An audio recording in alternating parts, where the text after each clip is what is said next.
저는 두 번째 강의하실 우리 금나래 교수님은 암이라는 특정 혹은 뭐 중한 질환을 가지고 음식을 이제 말씀하실 텐데 저는 그렇지 않습니다. 저는 이 질병으로 가기 전에 미리 몸을 살필 수 있는 약과 음식 얘기를 좀 드리려고 하고요. 제가 50대 중반으로 저도 들어서는데 그 40대까지만 해도 좀 속이 최근까지도 사실 이게 이렇게 속쓰림 같은 게 있고 소화가 잘 안 되고 변비도 가끔 있고 뭐 그랬어요.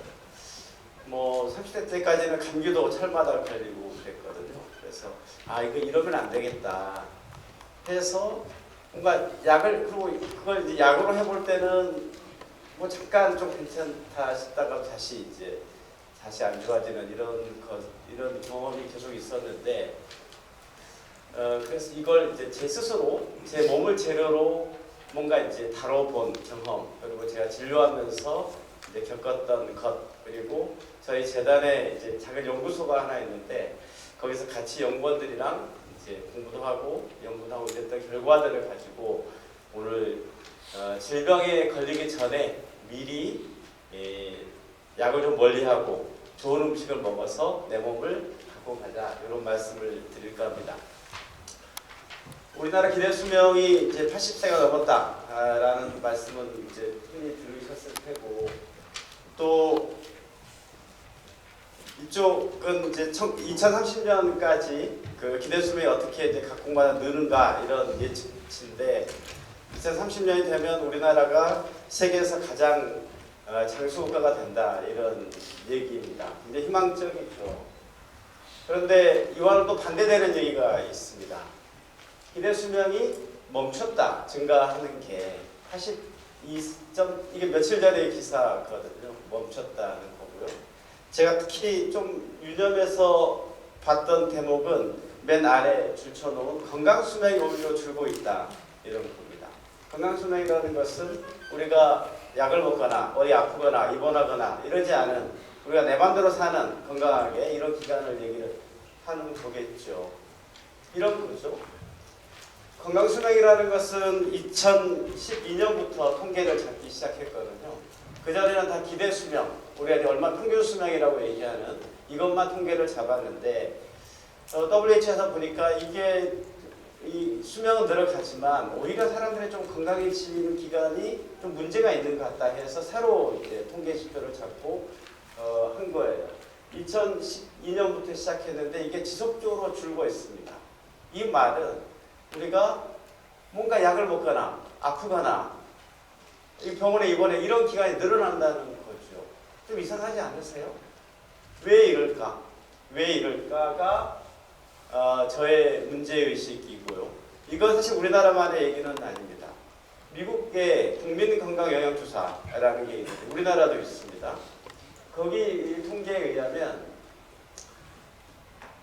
한 세대 지금 베이비 부모보다요 한 세대 전과 비교를 해보면 고혈압, 고지혈증, 당뇨, 비만 이런 게 훨씬 더 많습니다. 한 세대 전보다 지금이 더 건강하다고 생각하실지는 모르겠는데 실제로는 덜 건강하다예요. 통계가 잡아주는 것을. 왜 그럴까? 그 많은 약에도 저도 뭐 병원을 하고 있습니다만 이 많은 병원에도 왜 이런 질병이 늘어갈까? 라는 거죠. 그래서 저는 그러니까 저의 문제의식을 말씀드리면 왜 건강수명이 줄까에 뭐가 문제가 있을까? 그러면 다시 역으로 저 역시도 스스로 건강하게 100살까지 오래 살고 싶은 욕구가 가장 큰 욕망, 우리 아까 이영하 대표도 말씀하셨지만 그게 저의 근원적 욕망임을 느끼고 있는데 내가 100살까지 건강하게 살려면 뭐가 필요할까라는 생각을 하게 됐습니다. 저는 키워드가 두 개죠. 말씀드렸다시피 약, 음식 그리고 이걸 조금 더 미생물적 관점으로 들여다본 용어가 통생명이라는 겁니다. 이 순서로 말씀을 드릴 거고요. 먼저 약부터 말씀드리겠습니다. 치과에서 이를 뺐습니다. 이럴 때 항생제가 들어갈까요? 안 들어갈까요? 이를 빼고 처방전을 받았어요. 거기 항생제가 들어갈까요? 안 들어갈까요? 들어가죠. 대부분 들어갑니다. 근데 저는 이런 경우에 항생제 처방을 안 합니다. 그리고 안 하는 게 맞다고 생각해요. 제가 이렇게 안 한다라고 치과 의사들이 모이는 학회 같은 데서 발표하면 좀 의아해합니다. 근데 저는 그렇게 얘기해요. 감기 이를 지금 이를 빼고요. 이를 빼고 항생제를 먹는 것은 감기 항생제 먹는 거와 똑같다예요. 감기는 이 기도 점막에 헐어서 상처가 생겨서 문제가 생기는 거죠. 이를 빼는 건 구강 점막에 상처가 생긴 거예요. 상처가 생긴 위치만 다를 뿐 사실은 똑같아요. 감기를 우리는 스스로 면역력에 의해서 나으려고 하잖아요. 그래야 한다고 생각하고 항생제를 처방하는 내과나 소아과 좀 그래 라고 생각하기도 하죠. 근데 저는 치과도 역시 마찬가지라고 저는 생각을 하는 거예요. 그런 것을 모아서 이러저런 논문으로도 낸 적이 있습니다. 근데 제가 이렇게 논문을 내면서 조사를 해보니 치과에서 처방되는 항생제의 거의 90%가 불필요하다라는 지적이 있을 정도예요. 국제적으로 보자. 똑같이 이비인후과, 소아과 이런 데서도 항생제 처방에 대해서 어떻게 처방하는지 우리는 각자 우리 일상으로 알고 있지만 어떤 연구자가 통계를 내봤어요. 80% 정도가 항생제를 처방합니다. 다 우리가 느끼는 바죠. 굉장히 관용적으로 봐도 이 밑에 동그라미 44.3% 정도는 불필요하다예요. 그런데도 늘 항생제가 처방되니까 이건 우리나라 국민건강보험공단에서 통계를 잡아본 거거든요. 항생제 추이가 어떤지 2007년부터 14년까지 통계인데 뭔가 이렇게 계절적으로 다르게 분기별로예요. 그러니까 뭐 환절기 때는 항생제 처방이 좀 올라가고 뭐 이러겠죠. 점진적으로 늘고 있어요. 세계적으로도 마찬가지입니다.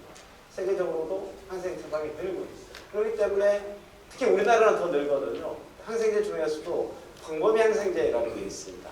광범위 항생제는 몸 안에 있는 세균을 특정 세균만이 아니고 이놈처럼 다 죽이는 세균, 광범위하게 죽인다라는 의미에서 광범위 항생제인데 광범위 항생제 처방률이 굉장히 높아요. 우리나라는.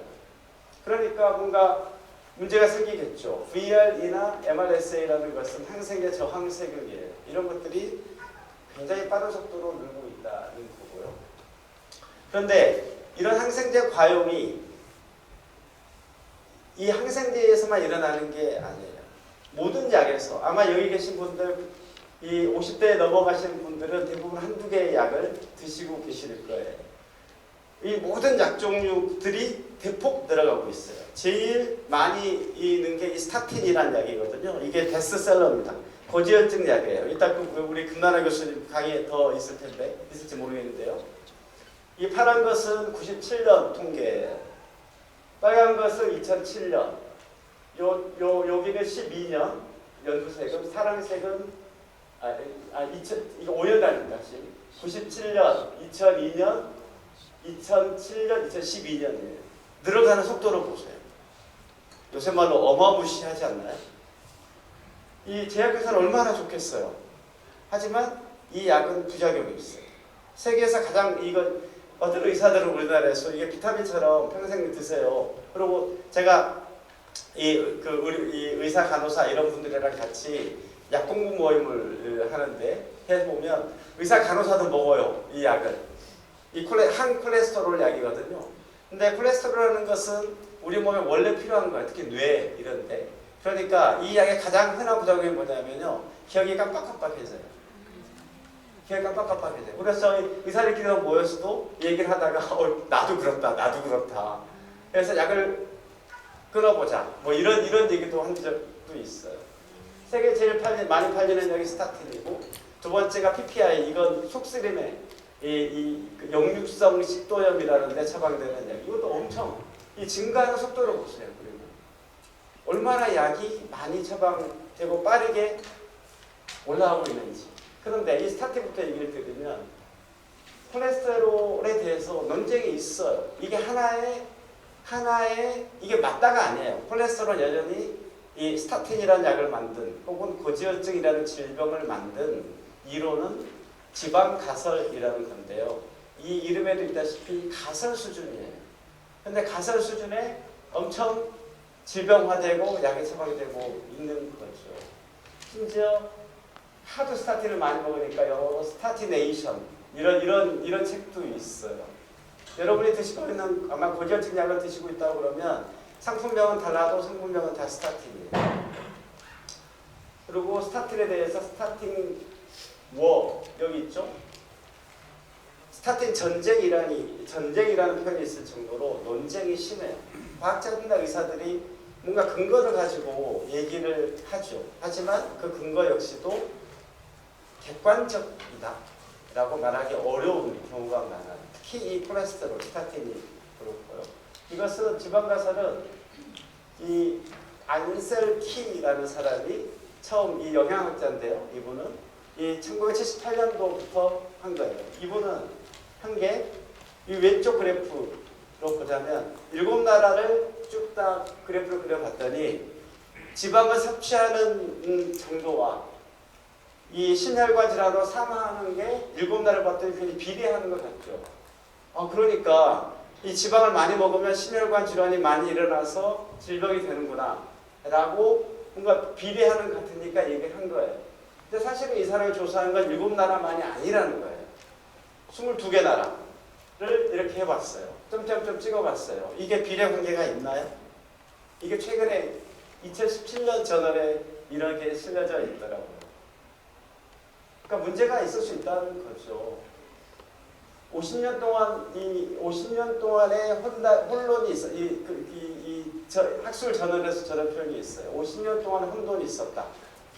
또 우리 그 대중매체에서도 콜레스테롤 홀로 지방이 누명을 하고 우리 저탄고지 아까도 우리 이영환께도 말씀하셨습니다만 이런 논쟁이 계속되고 있고 최근에는 지방만의 문제가 아니구나 라는 얘기들이 설득력을 얻고 있죠. 무엇보다 모든 약은 부작용이 있는 거예요. 특히 스타틴 아까 깜빡깜빡해진 것뿐만 아니고 50만 명 정도를